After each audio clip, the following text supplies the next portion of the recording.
law of attraction works. Whatever you think about, you then begin to attract more thoughts that are just like that. That's why you can't think of one, just match it. And appreciation for this life you're living. Oh, hey.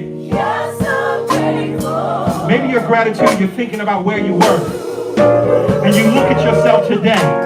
You look in the mirror, and you're not the person that you used to be. You're thinking new thoughts. You're living a new life. There's a new you staring back at you. For the unconditional love you. Oh, yeah. Yes, I'm grateful. Yes, I'm grateful.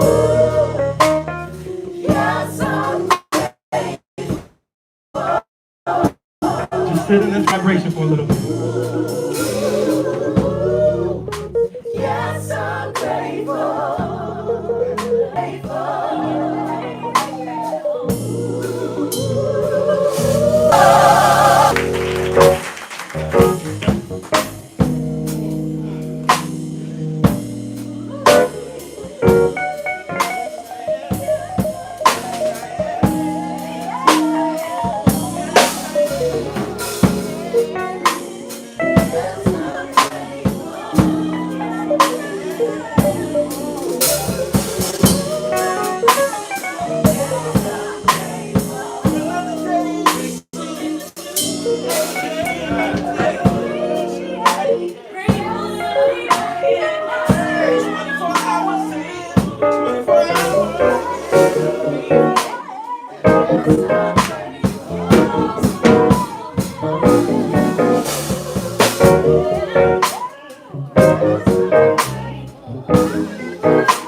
From this everything that we do.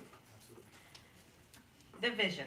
Celebration Spiritual Center is a God experience that turns on the heart, mind, and soul of the world. To the presence of God. Embody unconditional love. Equip humanity to live our greatest lives and serve on New Member Sunday. To receive your membership certificate, please pick it up at the hostings of communities and from a free, confidential mental health support. Call 1-888-NYC-WELL. That's 1-888-6 Very special weekend with your friends at 10 a.m. and our weekend service will begin promptly at 10:30 a.m. Summer hours will be observed through the end of August, so come early, get your spiritual food, and then do something fun and relaxing with the rest of your day. Start today by knowing the truth of who and whose you are. PGPY and the Prayer Champions pray with us and for us every Wednesday morning at 7 a.m. Call details can be found at the member services table on our web confidently, and it's secure. Texting is $10. A few short housekeeping reminders. Food and drink is not allowed in the sanctuary except for water. However, we do ask that you keep your beverage covered. Also, no audio or video recording is permitted during service. And now we have an announcement from Pastor Greg. But before that, Memorial Day holiday weekend, and we'll see you when summer hours begin on June 2nd. Now, just remember, service starts promptly at 10:30 a.m. See you then.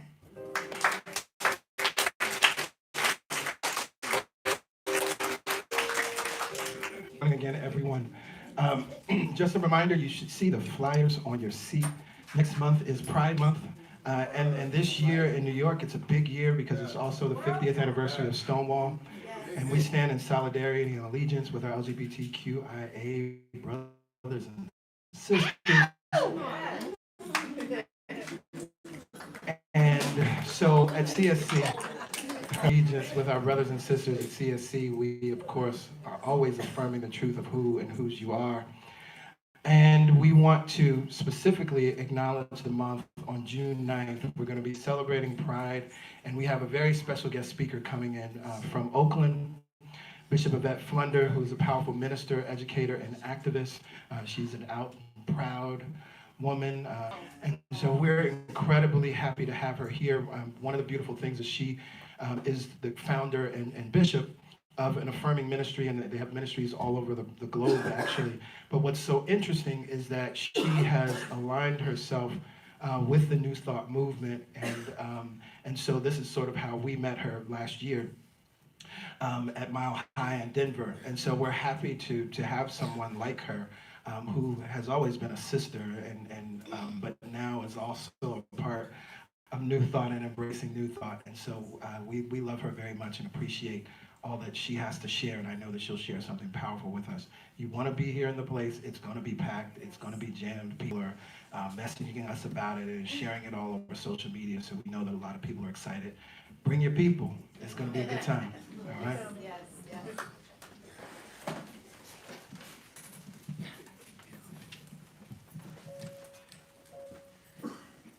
I just had a funny flashback, and in gratitude, I said, thank you, Mom. I remember growing up, and sometimes there was no AC. And she said if you would just get still, you would get cool. Or is that just my house? No. I'm going to take that idea of getting still and let that be the foundation by which we do our meditation this time.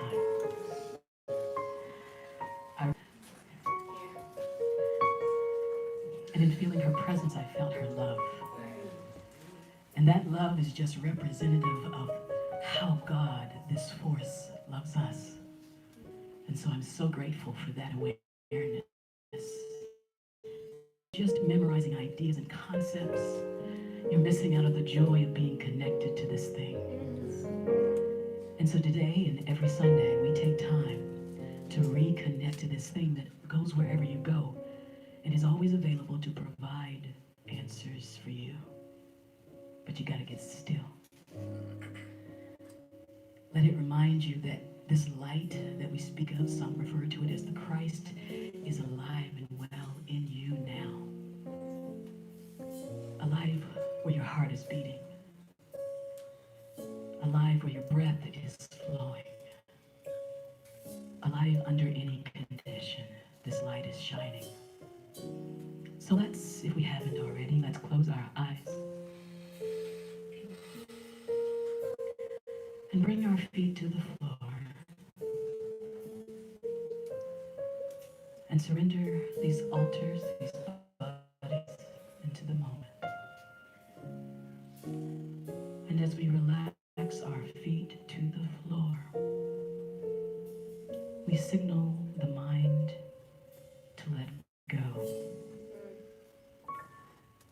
We signal the mind to be open and available. And we signal the heart that we are receptive to the message of love. As our feet are relaxed, we allow our calves and shins to relax. We allow our knees to relax. Our thighs, they relax as well. So we relax our hips.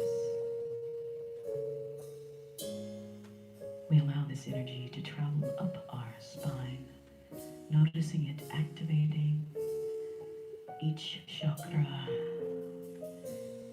each open, each vibrating, each balanced. And this energy flows out the crown of our head and connects collectively to the energy in the room. And from that pool of energy, that cool pool of energy, we allow it to flow back down and to relax our shoulders, surrendering any weight that we've been metaphorically carrying, dramatically receptive. And if you notice, there might be a gentle breeze reminding you that you are alive. And from this place of our body being surrendered, we relax our throat, our chin, our cheeks, and even our eyes relax in a cool pool of liquid.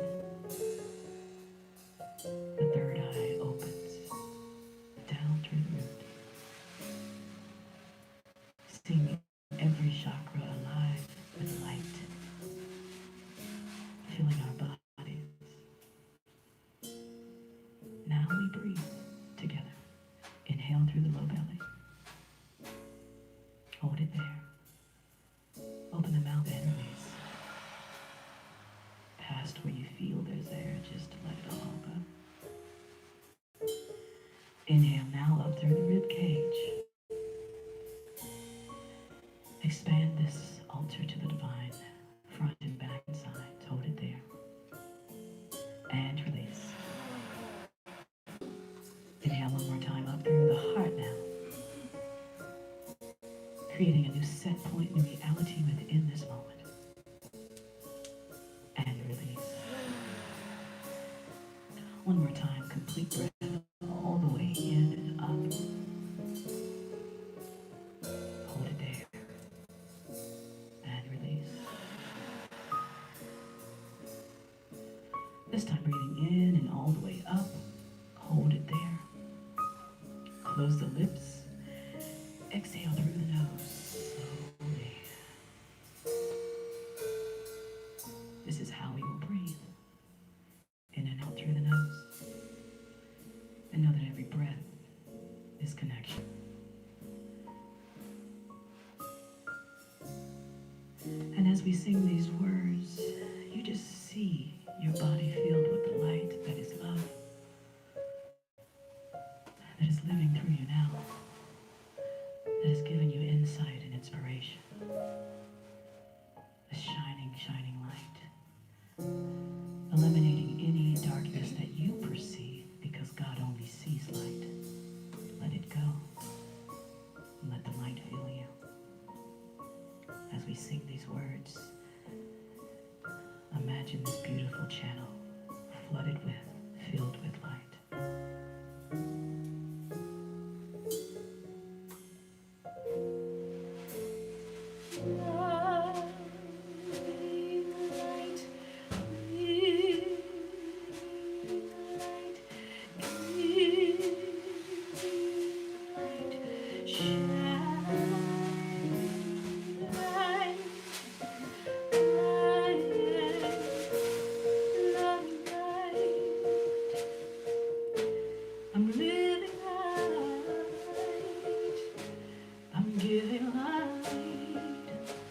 I see myself shining, shining, shining light.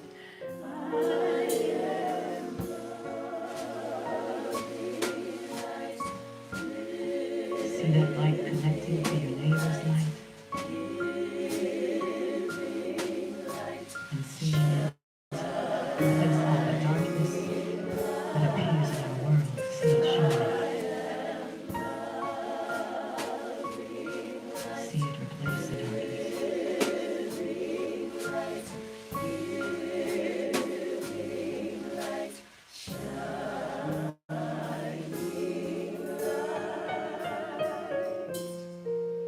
From this place of awareness, we go into the silence. Go ahead and turn the palms down to ground you. Allow that final surrender by scanning the body. And as the music slows, we will go into this silence and monitor the time. You just take that journey. Let every voice but this voice that is love within you, let it be still now.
eyes still closed.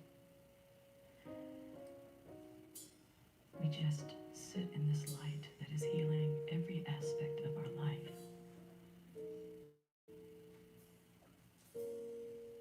Whatever appears to be broken, we fill it with this light. Whoever appears to be lost, we remind them that we are a beacon guiding them home to themselves. Wherever there is fear, doubt, or insecurity, we let it go. We surrender it to this light.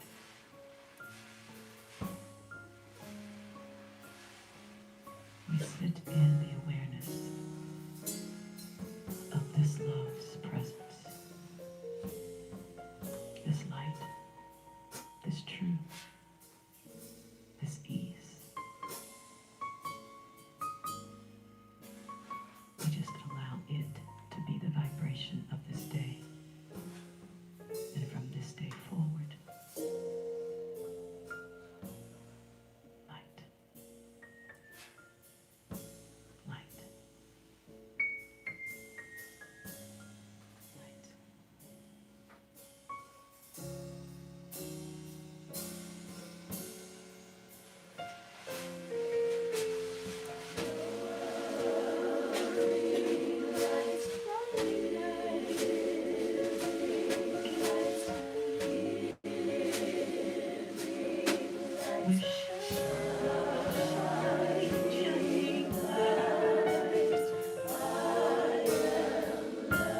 Go ahead and bring your palms together at heart center. And bow your chin to your fingertips, honoring the divinity of God within you and all around you. Slowly flutter the eyes open. Inhale. Raise the chin. Raise the gaze. Namaste.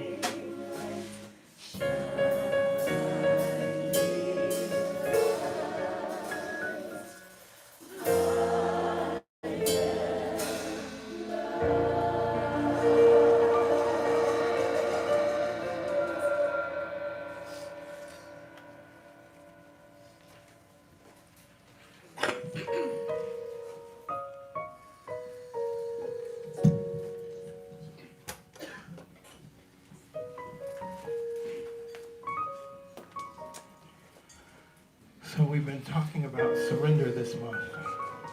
And this song is a song of surrender.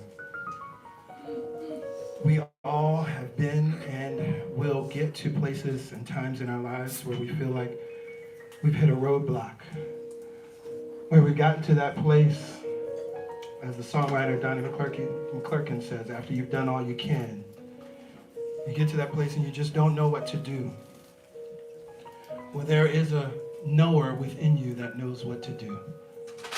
There is a universal intelligence, divine intelligence within you that knows what to do. There is an answer and a solution that's already within you that knows what to do. But in order to access it, we have to surrender. And so this song is a song of surrender.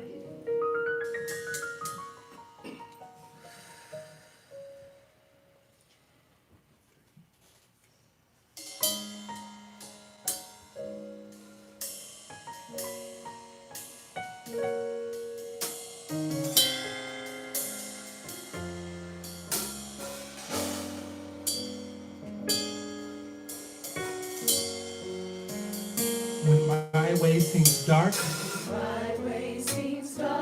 and I cannot see, I remember that you are guiding me.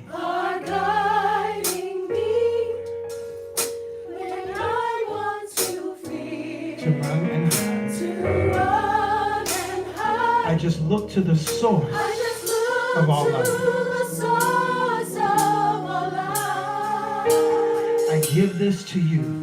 I give this to you. I give this to you. I give this to you.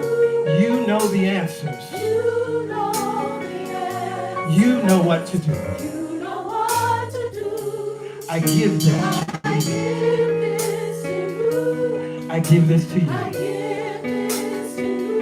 God, you know the answer. You know what to do.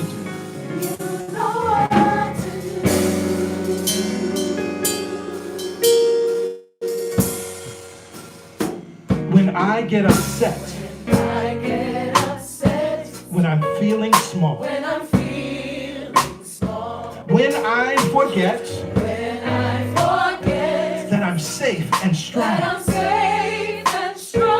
God lovingly, you always remind me that I don't have to hold this anymore.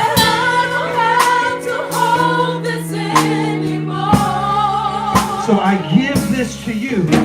I give this to you. I give this to you. I give this to you. You know the answers. You know the answers. You know just what to do. You know what to do.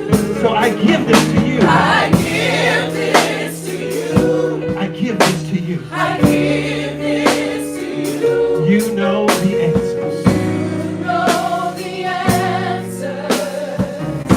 You know what to do. You know what to do.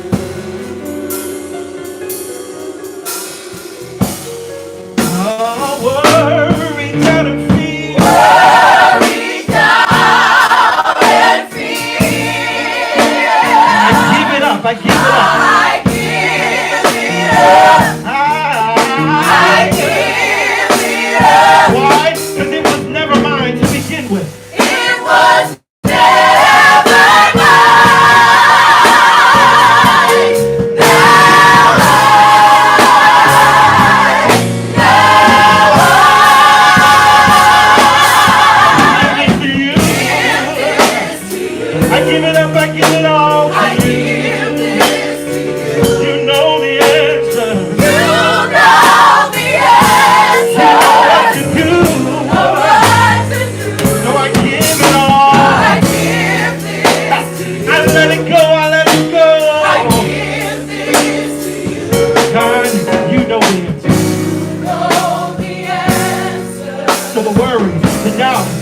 the disbelief, the unworthiness, I let it go.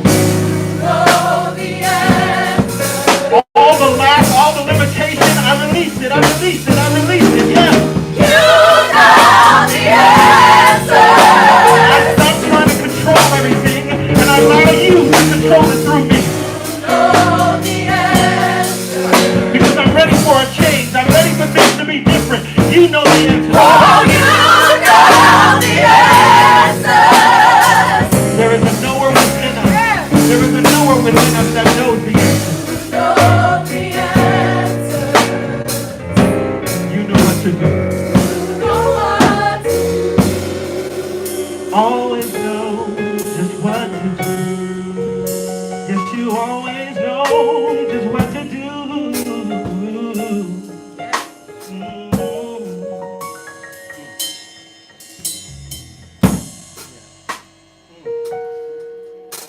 Does anybody have something that they're ready to give up today? Yes. Ready to let it go? Yes. You realize that you were trying to control it. You realize that you were trying to manipulate it.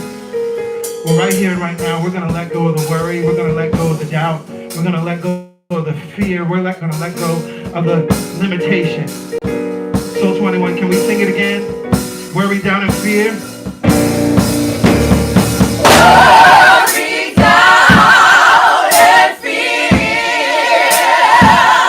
Give it up. I give it up. Hey. I give it up. Worry down and fear. Worry down and fear. Anticipation and unworthiness. I give it up. I give it up. Worry down and fear. Worry down and fear.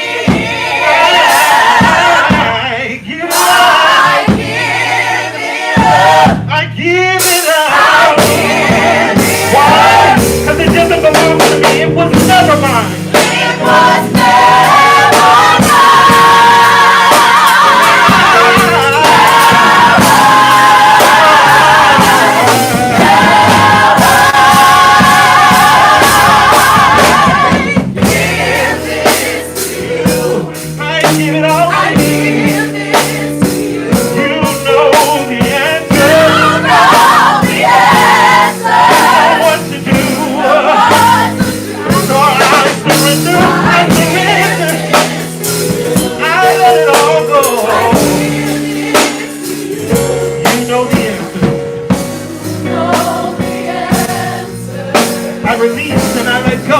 I release and I let go. You know the answer. And I speak the words, thy will be done. So looking for my perfect happiness, thy will be done. I let go of the problem, I let go of the issue, I let go of the challenge. You know the answer. And I put my mind and attention on victory. I put my mind and attention on winning.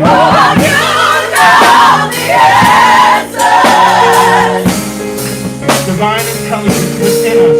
You know the answer. You know what to do. You know what to do.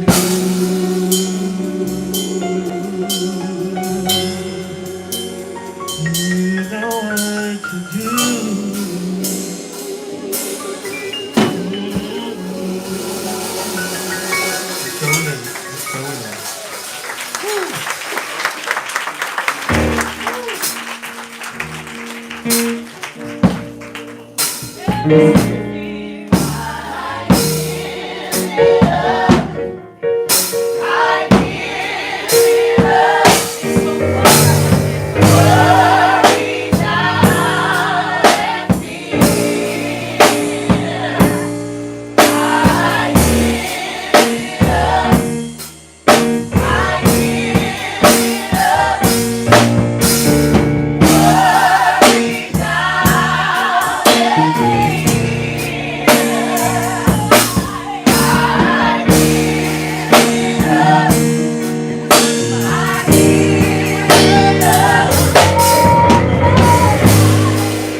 Yes. Well, good morning again, CSC. How are we feeling? How are we being? So good to see you all. Well, as you have already heard, today is the Thrive Weekend of Faith for Mental Health. And we are so grateful and thankful to the First Lady of New York, Shirlane McCray, for her vision. So much powerful work has been done all throughout the city as a result of her choosing to bring the focus and attention on, not on mental health, but ending the stigma. Not on mental health, but getting healing. Not on mental health, but thriving. We recognize that mental health and addiction, it's common. It's touching almost every strata, every socioeconomic rung, if you will, right? There's no religion, there's no zip code that makes you immune from potentially having mental health challenges. Some of the latest statistics tell us that 1 in 5 persons experience a mental health issue every year. So that's almost everybody. When we look at one of the things that's happening right now, when we look at the school shootings, and we see that many teachers are protesting because there is not enough mental health training or mental health care for students because of the trauma that's experienced. Just the idea, just the thought of a school shooting is enough to create the trauma. But then you have the students that are dealing with survivor's guilt, and of course that is what has led to the suicide of many students. And so we're here to end the stigma, we're here to bring awareness, and we're here to support each other as a community to thrive together. Yes, yes? Yes. And so we'll touch on a little bit of that through the message today. As we are ending this series, Surrendering to Your Happiness, we started in week 1 with Freedom's Road.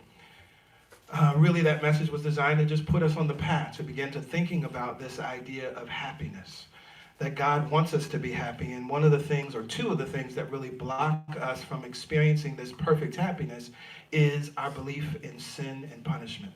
believe that there's something wrong with us and we need to be punished. And so we create situations in our lives that are punishing to us. And so I invited you all to lower your threshold for shame. Yes, we may make mistakes. Yes, we may do things that do not align with our highest self, but there is no reason to continue to recreate situations that punish you. In week 2, last week, we talked about the power of a simple prayer, thy will be done, which is a prayer of surrender.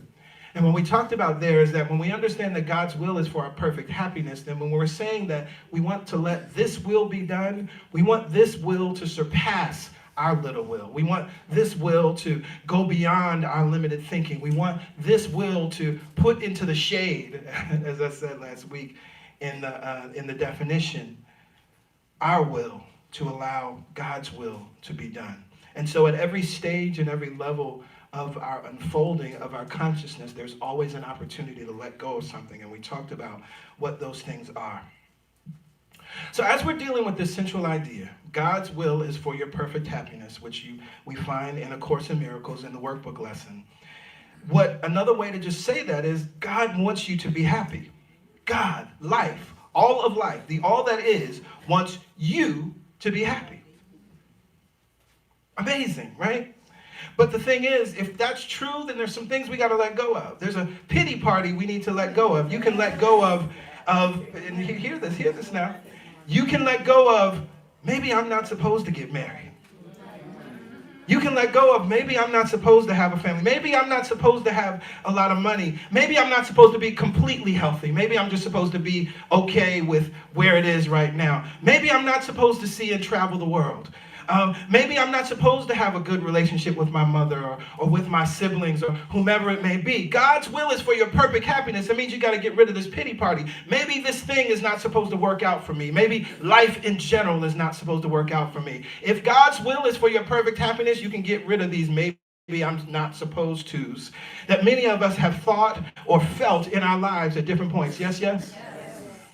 Allowing this happiness to become your new life, your new state of being, you have to stop being yourself. This is another way of saying surrender.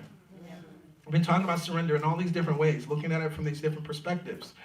And as we talked about in week 1, surrender is not giving up in the sense of relinquishing your power.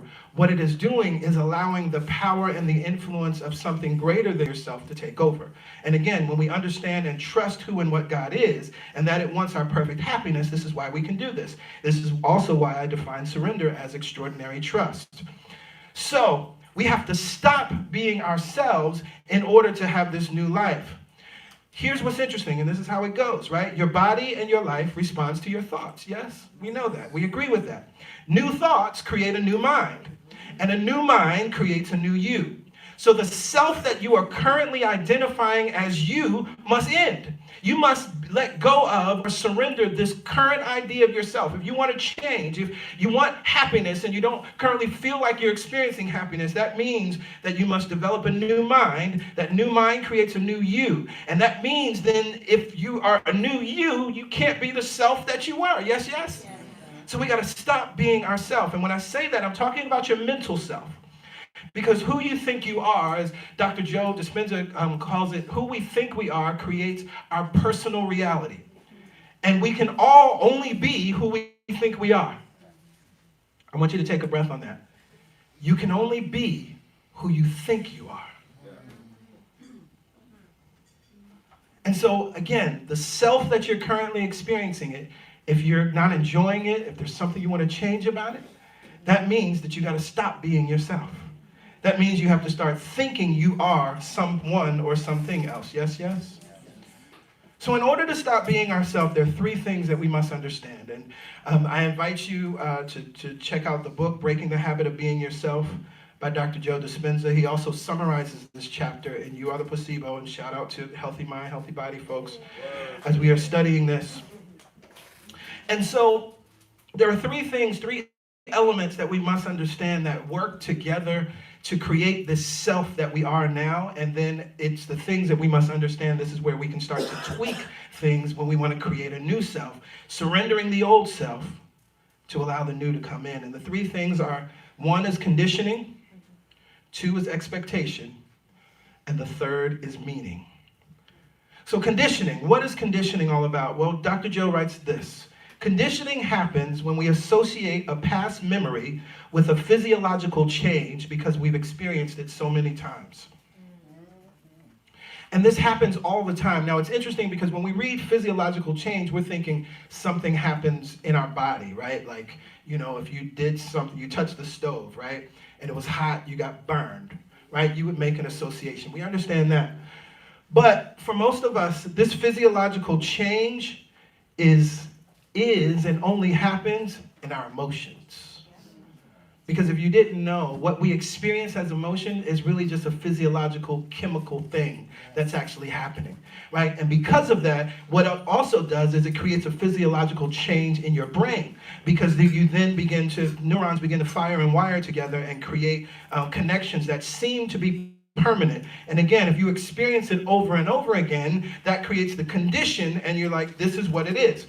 Now, I was thinking about this idea, just a couple of different examples, but maybe every time you talk to your mother now as an adult, the conversation goes on for a while, it's nice on the surface, and then about 10 minutes in, you feel like you're that little 7-year-old again. I don't know, somebody in the room. But something that I thought about with that, let's just take our imagination and go back. And let's say you were a kid and there was something you wanted. Maybe there was a toy you wanted and you asked your parents for it and they immediately snapped at you, right? Now, you might not make any meaning around that the first time. You don't know why they snapped. You know, instead of saying just no or explaining it, they like yelled at you. You felt like you were in trouble for asking. And so let's say something else came. Your friend invited you for a sleepover, and you're like, Mom, Dad, can I go over to my friend's house for a sleepover? And immediately they snap again. And again, you feel like you're in trouble for asking. What begins to happen over time in your childlike mind is you're not going to ask anymore. And you're also going to create this expectation that asking for what I want or desire, there's something wrong with it. And so then you're going to grow up as an adult and you're in relationships or you're at work and you know you should be getting a raise, but you're scared to ask for it. Why? Because that conditioning that created the physiological response within you won't allow you to say, you know what, I've been putting in all these hours, I've been working, I excelled on this project, we exceeded profits here, right? You can't even bring yourself to that because you have this conditioning that created a physiologic response that has been reinforced over time as a child that now as an adult, you can't fully stand in who you are because of that conditioning. You understand that now? Okay. That's what's going on. Now, another example, and I find this, I've seen this over and over again on the show, My 600-Pound Life. So one of the things that's interesting about that show, and one of the things that I love about this show is, folks that are, in this case, super morbidly obese, right, over 600 pounds, 700, 800 pounds. The indicator is to look at someone in that state and say, what's wrong with them? Why are they eating so much? Or don't they know better? There's enough information. They can get out and walk. They can do this, that, and the other. Without exception, almost every person that is in that situation, when you learn their story, there's always a story of childhood abuse, sexual abuse, molestation, violence. Sometimes there's domestic abuse. Sometimes it's even the trauma of an injury that happens. But without fail, it's really never about the food or all of that. There was something that happened. And there's a conditioning that happened. And so for many, you hear many stories that because of the trauma that was happening in the household, the only place that was comforting, the only thing they could do was sneak some food.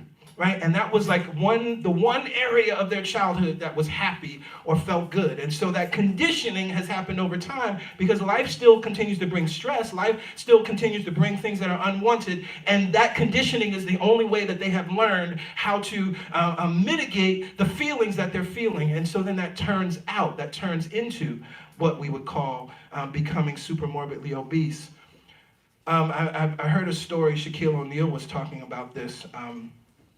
The great coach Phil Jackson, when he was coaching the Lakers and the Bulls, he's a Buddhist, and so he brought a lot of Buddhist philosophy into how he coached the teams. It's one of the reasons that he was so incredibly successful.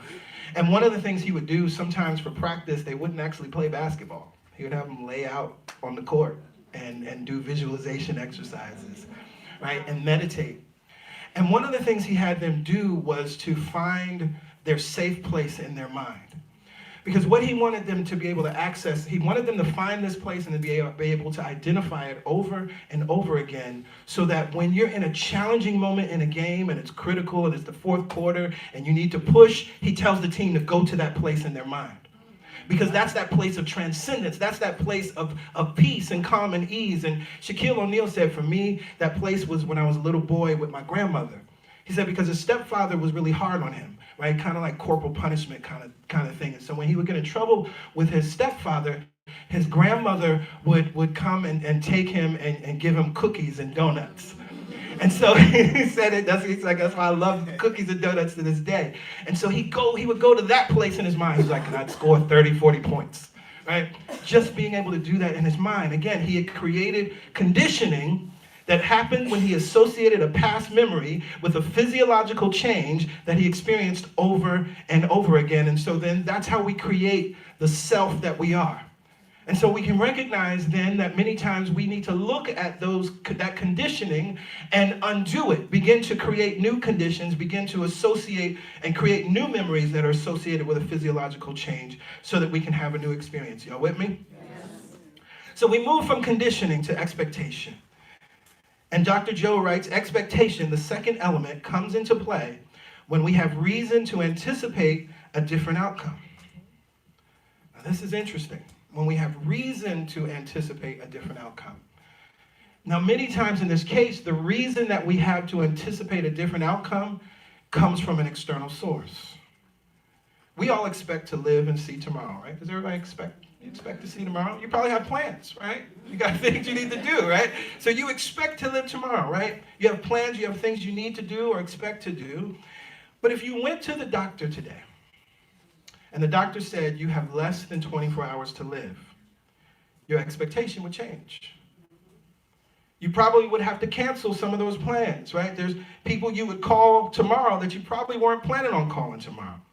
We would not think about or anticipate tomorrow in the same way. We would expect a different outcome. And this is why it's so interesting in this case, even what doctors say to us and how they say it to us is so important. A doctor really has the ability to suggest positively and to suggest negatively. And so it works in the positive and the negative. And why am I using, in this case, a negative suggestion? Because what I understand is that until we have fully accepted that God's will is for our perfect happiness, we are more suggestible to the negative. See, when we don't believe that, when we haven't accepted that, when we think that, God is testing us, God is punishing us, God definitely couldn't really want me to be happy with all the stuff that's going on in my life, then that's when we're more suggestible to the statistics that we read on the news. That's then when we find a Facebook post that matches the condition that we think we have. I knew there was something wrong with my toe.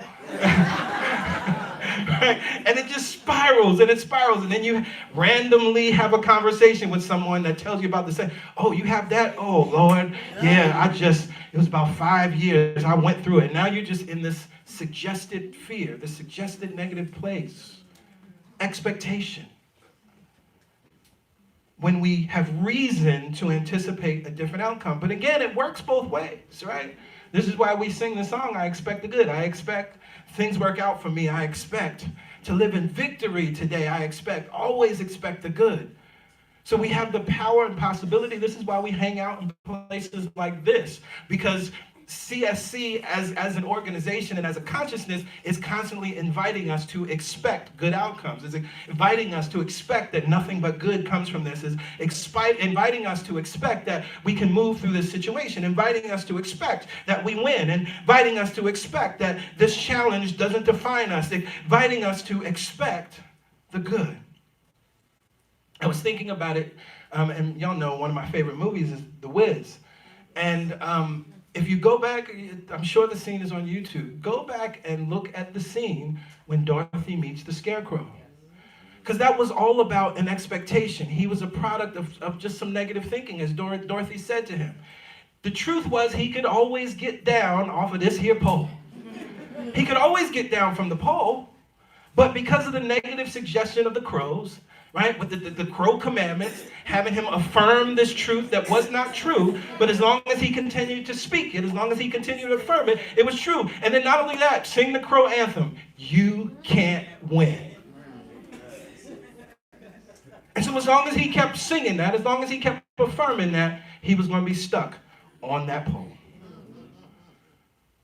But once he came to a recognition, Dorothy, which represents that aspect within us that has a higher knowing and sees things differently, she said, I'll help you get down.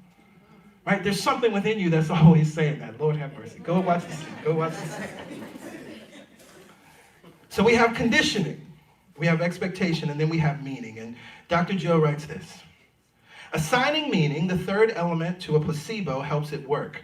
Because when we give an action a new meaning, then we have added intention behind it. In other words, when we learn and understand something new, we put more of our conscious, purposeful energy into it. And he cites this wonderful example. I love this study, because it just sums it up so well. So there were a group of hotel maids, 84 hotel maids, and they were divided into two groups. And they asked them about, their health and their exercise. And it says that 67% of the women told the researchers that they don't exercise regularly. And 37% said they don't get any exercise. So they broke them up into groups, and they told one group something. They said that the job that they're currently doing exceeds the Surgeon General's recommendation for a healthy amount of daily exercise, which was 30 minutes. And so they told them that what you're doing right now, you're getting more than enough exercise according to the experts. And so you should feel the benefits of it because of what you're doing. The other group, they didn't tell them anything about that.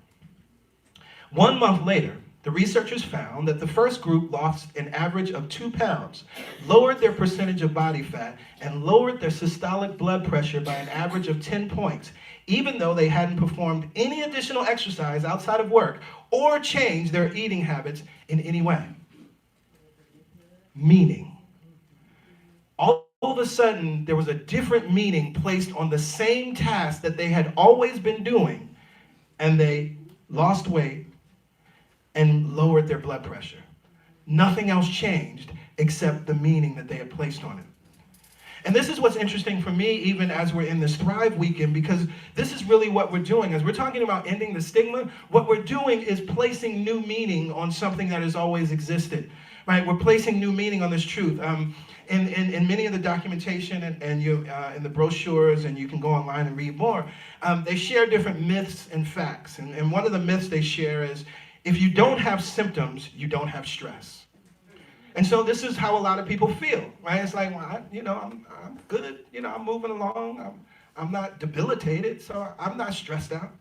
The truth is, everyone experiences stress differently. There can be physical and or psychological symptoms. Many people who experience chronic stress get used to the symptoms and may no longer recognize they are in distress.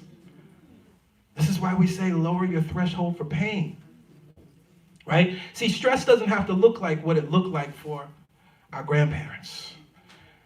It doesn't have to look like what it may have looked like for your parents or your elders in your life, right? I'm sure, you might have an uncle that had ulcers, right? Or some other stress-related illness. And you're like, well, I don't have ulcers like they have, so I'm fine, right? I don't have heart problems like they have, I'm fine. And this is the other part, and I gotta say this particularly for folks of color. Most of the diseases that we count as genetic, heart issues, etc., are all stress related. And so high blood pressure, all of it, right? And so what the association, the meaning that has been placed on it is because I have more melanin, I'm more susceptible to heart disease. That's not what it is. It's because I have not learned how to release and or manage stress that then I become as susceptible as anybody else. And so this is why heart issues are the leading killers in the Western world, period. It's about stress. It's not about what we're eating, right? Yes, we can shift and change it and lower it with diet, but we recognize that that's not the thing. Because there are people who have changed their diet and still had heart attacks because they had not dealt with this thing. So it's important for us to understand that. Another myth, depression is a character weakness or moral failing. The fact, depression is unrelated to any individual's character or morals. It is common, treatable condition that can range from mild to severe. Depression is caused by a combination of genetic, biological, environmental, and psychological factors. It's common and treatable. Depression is common and treatable. New meaning. If you don't feel like yourself, if you don't feel like things, you just feel a little off, you don't even really know why. It's treatable. Just as if all of a sudden you found yourself sneezing a little bit more, and you found yourself blowing your nose, and you're like, oh, I must have a cold. What would you do? You would begin to do the things to treat the cold because you know a cold is treatable. So it is the same thing with our mental health. So it is the same thing with depression. And so as we learn to assign new meaning, as we learn to understand that there are more people than we realize that are moving through these things, it's so wonderful that there are so many, for instance, celebrities that are talking about it and, sharing their stories and sharing that they've been to therapy or they're in therapy or they're going to therapy. We just recognize that this is just a part of life. But we have the opportunity to thrive. We have the opportunity to move through it. And it starts with shifting the meaning. So again, we have conditioning, we have expectation, and we have meaning. These three elements working together is what creates our self. So understanding how these elements have shaped and created your current self is then how you shape and create your new self. So as you look at, you recognize, oh, I have an association. There's some past memories that I need to change create new conditions around. So part of what that is, that takes a level of courage. What's coming to me in my mind right now, for me, one of the things that I had developed really from childhood,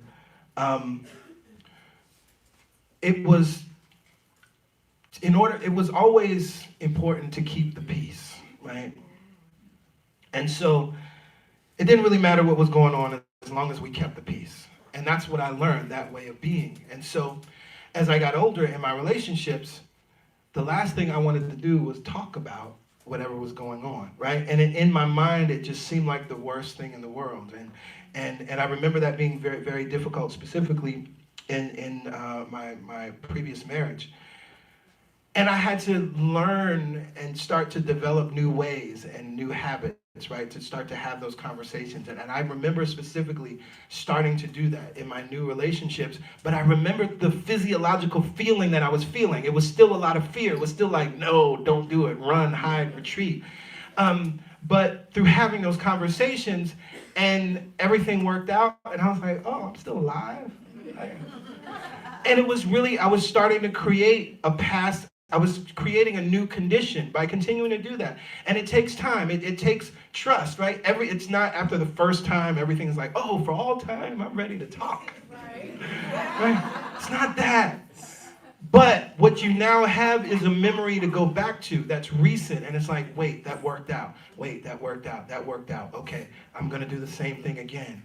And just in the same way that first triggering moment, it's not overnight in the same way that first triggering moment sets in stone how it is, unless it's highly traumatic. It usually takes multiple times. And it's interesting, as I use that example about, a parent maybe doing something like that, responding in a way that then creates an association for you. We can look back and you could probably have the conversation and the parent was probably stressed out over something that had nothing to do with what you were asking about. This is one of the reasons I love, we were watching, it was like a 3-parter on Ayanla Fix My Life, and it was a mother and her 6 daughters. And they were moving through a lot of different things, but that was a big part of it. One of the things, the mother had a severe drug addiction, and 2 of the daughters never knew that. had no idea, right? So just that information begins to shift and change, not how they see their mother in the negative, but then how they can now reprocess, recondition their thoughts around what took place as they were children and understanding why they are acting in many times the way that they are, responding and reacting in the way that they are, right? And the expectation and the meaning, it's all three elements are right there. So we have this opportunity to look at those things and begin to make those changes. But I want you to understand, and this is the last thing I'm going to leave you with, your current self, and there's lots of good in your current self, but the parts that you want to change, it wasn't created overnight. And so that means that your new self is not going to be created overnight. And it's important for you to understand that and know that. I know we want, that overnight success. This is a microwave generation. I get it. There's so much that we can get instantly, right? I mean, you can get volumes of knowledge with a couple taps on your mini computer that's in your purse or on the floor or whatever, right? Your phone. Like, it's amazing. But that's not how this thing works. But what I want you to understand is that, as the Kabbalion teaches us, the tendency of life is towards the positive pole. And I love that, because what that tells us then is that life supports the things that are affirmative. Life supports, in a beautiful way, the things that are constructive. Life supports the things that are life-giving. And so it actually, because that's the tendency of life, that means that you have more energy, you have more power that's added to your life and your events and your experiences than the negative ever could. We get into this false idea, and I get it because we've just become used to it and it's become normalized, that the negative way of being is stronger than any good way of being. And so we can't even imagine what the good will feel like or what it will look like. But what I'm here to tell you is that because life, the tendency of life is towards the positive pole, what begins to happen is that power is greater than the negative. One of the things I was thinking about, and this is so important, for me, it's that God and devil conversation. Because people talk about Satan and talk about the devil like it is more powerful than God. Right? I just don't get that. I don't understand it. If you're going to believe in duality, and if you're going to believe in this thing, Satan has all this power. I'm like, well, where's God? I don't get it. Satan can just do anything to you, and the devil is busy. Satan can control subway trains, and Satan can put words in your partner's mouth, and Satan can cause it to rain, and Satan can shut things down and cancel things, and Satan can work on your computer and break it down and destroy your hard drive, and Satan has all this power, supposedly. I'm like, where is God? I'm hearing Reverend Eloise. She was saying, don't tell your big problem. Don't talk about your big problems. Tell your little problems about your big God. And so we understand that this idea that when you're moving to this new self, there's a power that's greater than this negative. Because what happens is the negative is really the illusion. It's not real. It has no power. This is why we sang, it was never mine. We just let it go. It didn't belong to us. So stop giving all that negative any power. And recognize that the power is the power. It is God in, through, and as you. So as you are becoming a new you, I have a question. How will you celebrate? This is incredibly important, and it's the last thing I want to leave you with as we close this series, because we have embraced this idea that God's will is for my perfect happiness, and I'm willing, I'm ready, I'm able to give up the shame and the sin and the judgment. I'm ready, I'm willing, and I'm able to pray thy will be done. And I now can see how conditioning and expectation and meaning have played a beautiful role together to create this self that I'm currently experiencing, and I want to let go of it, and I'm becoming a new me. How will you celebrate? Maybe you're moving through some mental health challenges, and you are in the process of releasing depression and releasing anxiety, and releasing shame, or you may be going through grief. I was saying this to Pastor Yolanda, and I don't know how many people remember this or realize this, but it was a year ago today. This service was Demia's last service here at CSC. I'll never forget it. And she's just been on our hearts and our minds, and she's so alive in all of us in so many ways. But I recognize that grief is real, right? She is our sister, and we move through those stages of grief. You know, my grandfather transitioned last year. We moved through those stages of grief. I'm thinking about my mom as Father's Day is coming up, right? And so you are moving to becoming a new you. One of the things about transition that we don't think about, we talk about the transition of our loved one, and we can look at that and say, oh, they're becoming, you know, they're becoming greater than they were. They've gotten rid of this soul clothing that was limiting. But transition is a transition for all of us. When a loved one transitions, we're being invited to now become someone different. We're now being invited to hold our loved one in a different place and to develop a new connection, a new relationship with them that is different than this physical connection, but can be just as real, if not more powerful, if you allow it. Yes. So as you're moving through the stages of grief, and I invite you to think about that because I think it gives you a place that you're moving to. You're becoming a new you. Not letting go of that person, not getting over it, right? But you're becoming a new you as they have become a new you. And they're inviting you to have that experience. So how will you celebrate? There's a tool that I love, and those of you who have been in Best Year Ever with me, you know about this tool. It's the self-journal. And I love it because it's a journal that really allows you it's good for goal setting and to really keep you on track for 90 days. You choose 3 different goals. It takes you through a beautiful process, and then you have daily and weekly and monthly tracking.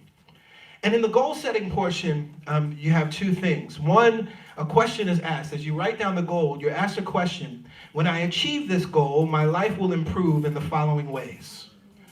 This is incredibly important. This is what I'm asking you. How will you celebrate? You're becoming a new you, but you also need to be clear about your life will improve in what ways. Because if you don't know how your life will improve by going towards that goal, you ain't going to get there. You're going to get distracted. You're going to get lazy. You're going to lose your discipline. You're going to start procrastinating. So you got to understand, this goal is taking me somewhere. My life will improve in the following ways. And then how will you celebrate? You're asked another question. If I complete my goal by my target date, I will reward myself with. This is something that I teach, and I think it's so incredibly important that when we're setting a goal, whatever it may be, I don't care how large or small it is, you have to put in a way to celebrate. Because if you do not celebrate it, what happens is the energy of it completely dies off, and then you're still going to feel empty. Because you didn't take the time to create new conditioning. Right? You didn't create the time to create a path in your brain and a connection with the neurons that says, I succeeded. And then finally, there's 2 things that you're invited to do. In your evening routine, every evening, you're asked a question. How did I win today? See, as you're becoming a new you, you got to be in this affirmative place. And again, as we just talked about conditioning, expectation, and meaning, if you're doing this on a daily basis, you're creating new expectation, you're creating new conditioning, and you're creating new meaning. How did I win today? One of the exercises that we've done in class many times is 3 things that you did well. You got to email me every day. 3 things that you did well every day. Because I recognize that most of us don't have a lot of conditioning around that. We don't have a lot of conditioning around it. You may have been celebrated or rewarded to a certain extent when you did well as a child. But when you got in trouble, it was probably like a grand production. And so we don't have the conditioning around celebrating ourselves to a greater level than when we make a mistake.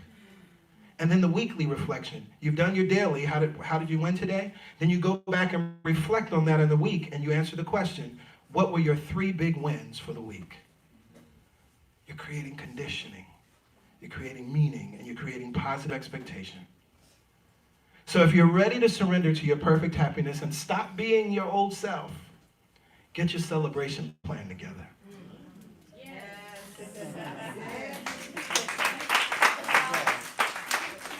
How will you celebrate? Celebrate every step. Celebrate every moment. Celebrate every day. Celebrate a new you. With that, I invite everybody to stand. Get your celebration plan together. Oh my goodness. We take a deep breath in and we exhale. Oh, Mother, Father, God, you are the one mind, the one power, the one presence, working all, in all, through all, and as all. Your life is my life. Your mind is my mind. The good that you are is my good. The love that you are is my love. The peace that you are is my peace. For I am one with you and I am one of you. This truth that I speak is not unique to me. It is the truth that I'm speaking, and knowing that it is the truth of each and every one of my brothers and sisters that are here and within the sound of my voice. The peace of God is your peace. The love of God is your love. The ease of God is your ease. The abundance of God is the abundance that is flowing into, through, and as you right now. And so as we know this oneness to be true, and as we recognize your presence is ever present, right here and now I speak this word. I speak this word of surrender. Thy will be done. Thy will be done. Thy will be done.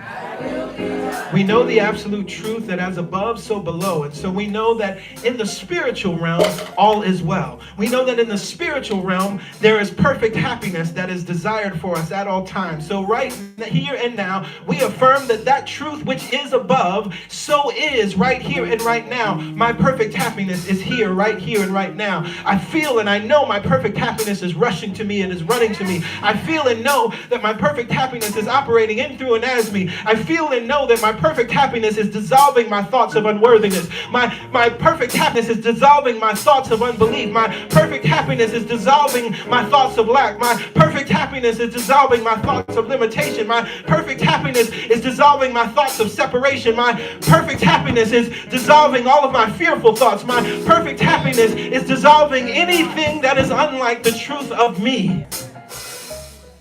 We allow this perfect happiness to be a healing balm, to soothe us.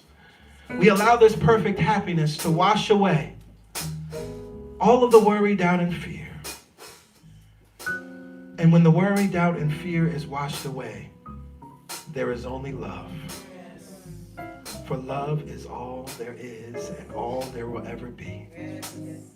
So with joy and thanksgiving, we release the prayer, surrendering to love. Surrendering to love. Surrendering to love. Together we lift up our voices and we say amen. Amen. Ashe. Ashe. And so it is. So it is. Thank you, God. Have a seat, everybody.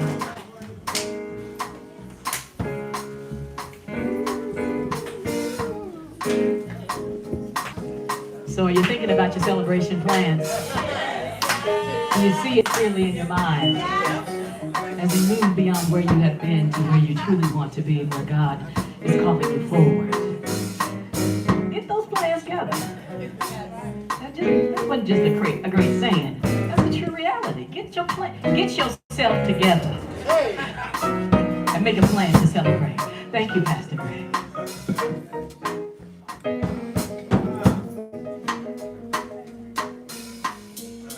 All right. In this moment, it is time to prepare for giving. If there's anyone, if you need a giving envelope or if you need a pen, please raise your hand. Our ushers are happy to support you. Our ushers are happy to serve you. For those that are streaming online, you should see the information there. You can go to our website, celebration.sc.org/give, or scroll down to the giving section. Give what feels good. If you would like to text to give, the number is 347-744-9500. Now, we all know here at CSC, we give from a consciousness of knowing that we already have. Yes, yes? Because we know what we're connected to. We're connected to this well that does not run dry. We're connected to an unlimited source. And so we give in joy. We give as joy. It does not matter the amount. It matters the vibration. So from this place of vibrating joy, from this place of vibrating knowing that all of our needs will be met easily and effortlessly, we affirm all the money that I use, returns to me multiplied, in a never-ending cycle, of increase, and enjoyment. With that, I call our ushers forward. Let's take the joyous offering.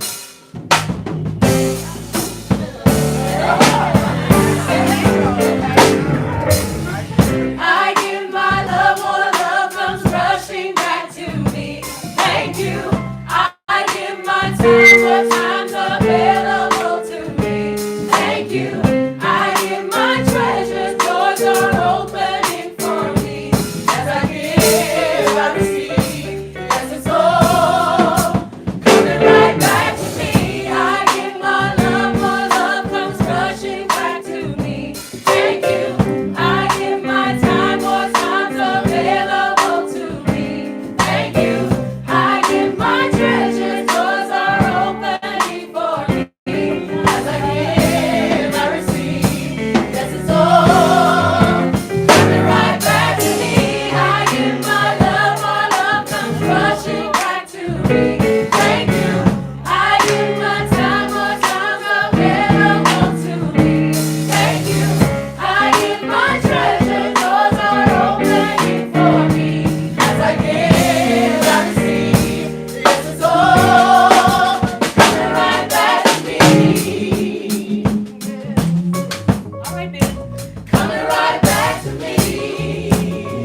let's extend our hands, and through our hands, the very life beat, the life force that is you, Mother, Father, God. There is one mind and one power and one presence. There is no other. There is no force that is against us, only the love of God within us. We are so grateful for this realization and recognition that we are connected to the unconditional love that is represented all over the world, that is represented in every flower, that is represented in every sunset, that is represented in every kiss and every hug. We are grateful, Mother, Father, God, for this connection to Source, this connection to our happiness that is calling us, always calling us forward into a new realization of who and what we are. From this place of awareness, we go out and we celebrate this truth. Together we say, amen. Amen. Ashe. Ashe. So it is. So it is. So it is. Let's affirm this truth together. I give my love, more love comes rushing back to me. I give my love, more love comes rushing back to me. Thank you. I give my time, more time available to me. I give my treasure, doors are opening. As I give, I receive. Oh, right. Back to me, yeah. Back to me. Just as easy as we breathe. Right back to me. Oh, right back to me.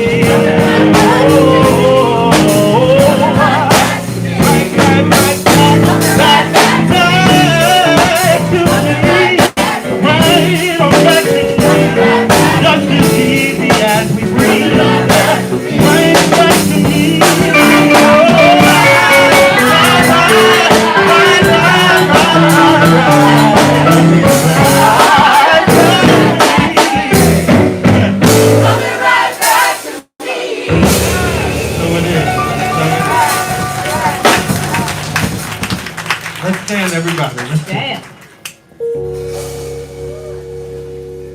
Remember, Memorial Weekend is next weekend, and we will not be here. We will love you if you show up, but we will not be here to greet you. Right? We are closed. Okay? Yes. Please spread the word. Enjoy the Memorial Weekend with your family and friends. Yes. And as a reminder, we have the God Talk, which is happening after service, and we will be opening up and providing a focus around mental health and addiction. But overall, no question is off limits. We're here to support you with whatever questions you have and applying new thought teachings to what's showing up in your life. This has been a powerful series in realizing any time that we're experiencing some unwanted, it is not God's will.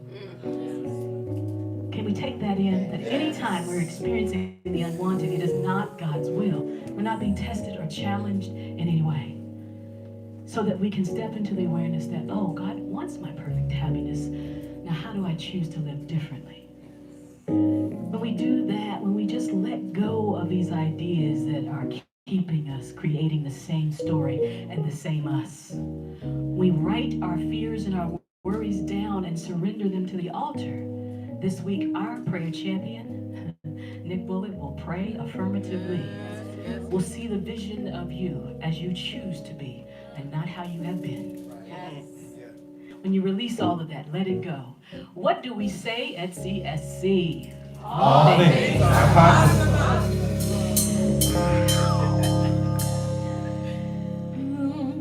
Now, all things are possible.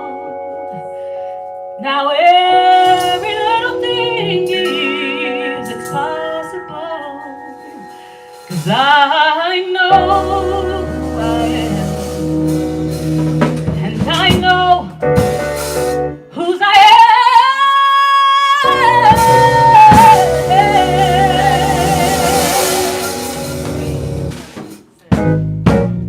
Now all things are possible. Yeah, everything is possible.